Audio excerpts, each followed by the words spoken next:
Hello दोस्तों, ये कक्षा 11 द्वार्षिक परीक्षा 2024-25 का 21 दिसंबर का पेपर है। ज्योग्राफी का है। ये 50 नंबर का होने वाला है। इसका पहला प्रश्न, निम्नलिखित में से किस विद्वान ने भूगोल शब्द का प्रयोग किया? अ हेरोडोटस, ब गैलीलियो, स इरेटोस्थनीज, द अरस्तु। तो इसका भूगोल शब्द का सर्वप्रथम प्रयोग इरेटोस्थनीज ने किया था। दूसरा प्रश्न, निहारी परिकल्पना का प्रतिपादन किसने किया? ए लाप्लेस, ब जेम्स जीन्स, स एडविन हबल, द कांट। तो निहारी परिकल्पना का प्रतिपादन एडविन हबल ने किया था। प्रश्न संख्या 3, निम्नलिखित में से कौन भूगर्भ की जानकारी का प्रत्येक साधन है? अ भूकंपीय तरंगे, ब गुरुत्वाकर्षण बल, स ज्वालामुखी, द पृथ्वी का चुंबकीय। तो भूगर्भ की जानकारी का प्रत्येक स्रोत ज्वालामुखी है।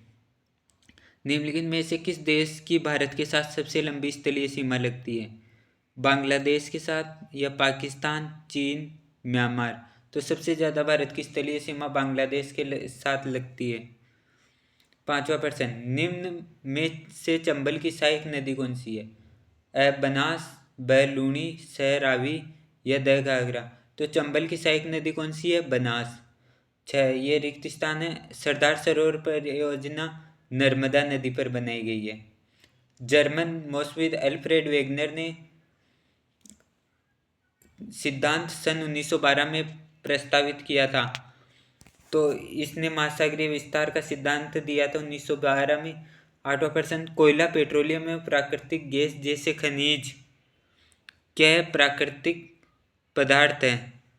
जलवाष्प वायुमंडल में उपस्थित ऐसी परिवर्तनशील गैस है जो ऊंचाई के साथ घटती है। तो ये असत्य होगा। डेल्टा व जलोढ़ भौम जल के निक्षेपित स्थूल रूप है। सत्य है। सूर्य एक तारा है। ये भी बात सत्य है। हिंद महासागर में स्थित भारत के पड़ोसी देशों के नाम बताइए।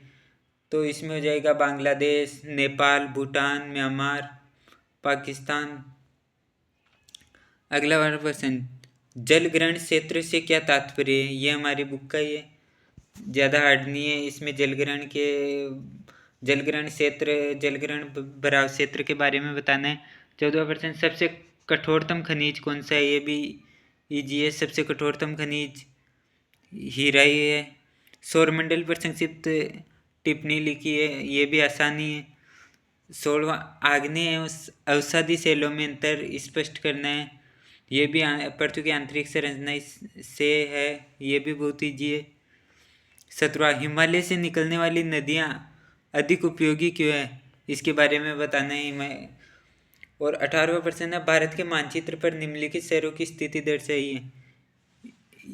ये तो मेन शहर, मुख्य शहर दे रखे हैं। ये तो बहुत ईजी है। श्रीनगर, ये जम्मू कश्मीर में है। चेन्नई तमिलनाडु की राजधानी। मुंबई महाराष्ट्र की राजधानी। नई दिल्ली, ये हमारा केंद्र शासित प्रदेश है ये। अगला, विश्व के मानचित्र में निम्नलिखित स्थानों को दर्शाइए। विषुवत रेखा, अटलांटिक महासागर, उत्तरी अमेरिका, मेडागास्कर। ये भी बहुत आसानी है। 20वां, वायुमंडल की संरचना का वर्णन करो। ये वायुमंडल वाले पार्ट में से ये भी बहुत आसान है। हिमनद द्वारा निर्मित अपर्दित स्थलाकृतियों का वर्णन कीजिए। इसमें हमें हिमनदों से जो भी स्थलाकृति आकृतियाँ बनती है उनका वर्णन करना है। प्रश्न संख्या 21, पृथ्वी की आंतरिक संरचना का वर्णन कीजिए। पृथ्वी की आंतरिक संरचना को 3 भागों में बांटा गया है, भूपर्पट्टी, मेंटल और कोर।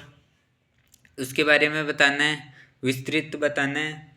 3 नंबर का प्रश्न है, सौरमंडल या इसमें अथवे वाले में से सौरमंडल किसे कहते हैं? सौरमंडल के आंतरिक व बाह्य ग्रहों में अंतर बताइए।